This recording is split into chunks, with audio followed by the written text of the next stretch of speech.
Aside from the special teams coach, what do you make of your offense, kind of struggling tonight against the tough Bowling Green defense? Well, that's clear. They're the top defensive team in the MAC, and I was very pleased with the 2 drives that we did have. But as I mentioned at the beginning, we needed to have more points put on the board. And we were forced out of the pocket, or we ran out of the pocket way too much in this ball game in order to get a viable passing attack going that really could help. There were times we did have a running game going, but we weren't able to get much of a throwing game to help us, a throwing game with any kind of consistency. Did they do anything on defense that you guys weren't prepared for, or was it just lack of execution? I think it's more lack of execution. Any second thoughts about how the running back rotation played out tonight? It seemed Bo was better. For instance, he was on the field for the first drive of both halves when you guys really ran the ball well. Mm-hmm. Well, maybe go more with a hot hand in the second half instead of sticking to the regular rotation with the half. I don't know. I don't know that we got any huge runs. We were getting tough runs. Both those guys are capable of giving you tough runs. So, I was fine with the rotation.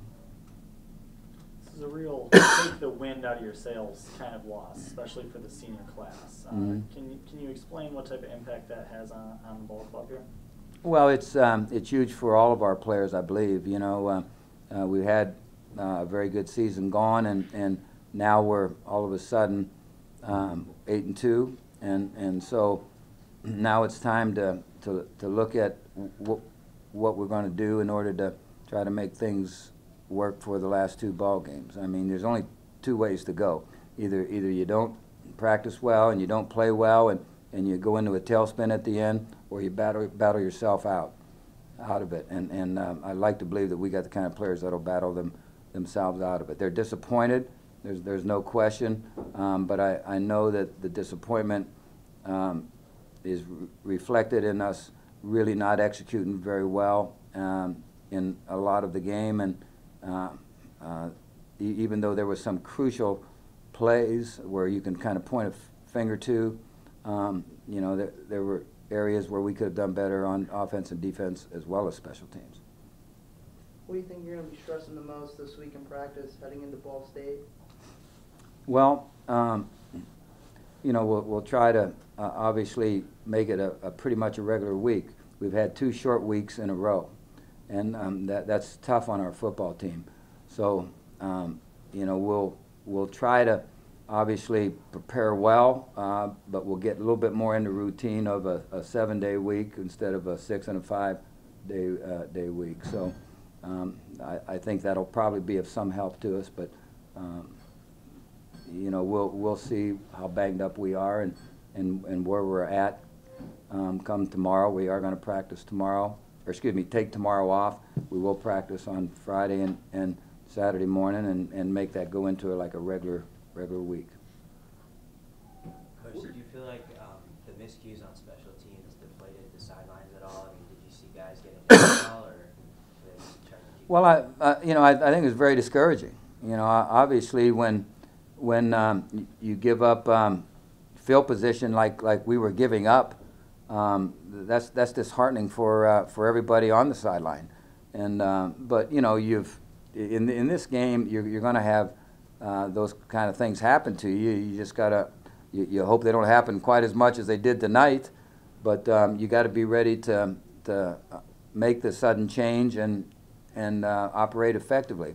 I don't think we're executing at a real high level right now outside of the kicking game, offensively or defensively, and so we need to try to get back to really sharpening up in a lot of those areas to make ourselves the team that we were or can be. Was there any indication that punting could be an issue? I mean, did you see something on tape where Bowling Green was sending a ton of guys, or was that just No. Some of the timings of the snap to the actual punt were actually pretty good, but they were bringing 6-man on the side, sometimes 7 man on the side, and so when they're bringing that many guys, you do Rico, and you got to then cancel the gaps down, and we weren't canceling the gaps down well enough, and then we didn't field the ball well enough, and so it was all kind of a nightmare that you know, we didn't get straightened out.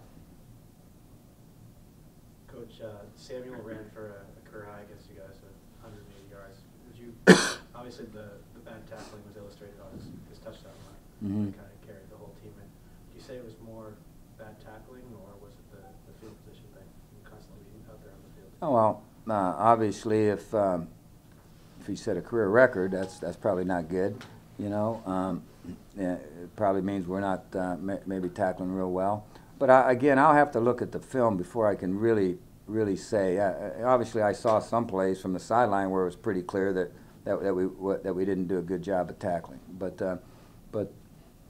you know, whether or not that was something that was constant during the game, you know, I'll have to take a look at the film to see. Coach, where do you guys see yourself now? You've dropped your last 2 or 3 games. You know, you're not in control of your own destiny anymore, you know, in the MAC. Mm-hmm. Where do you guys see yourselves going for the rest of the season? You know, the possibility of, you know, maybe not getting the MAC title game now? Well, it's what it is, and so we can't do anything to change what has happened. We could only try to change what's going to happen in the future, and try to play the kind of football that we have played at times this year. And so, you know, we'll go back to work at it, and that's the only way I know to try to make it work, is to, you know, not just point fingers, not just throw your hands up in the air, not just hope that it's going to change. We got to go back to work to make it change.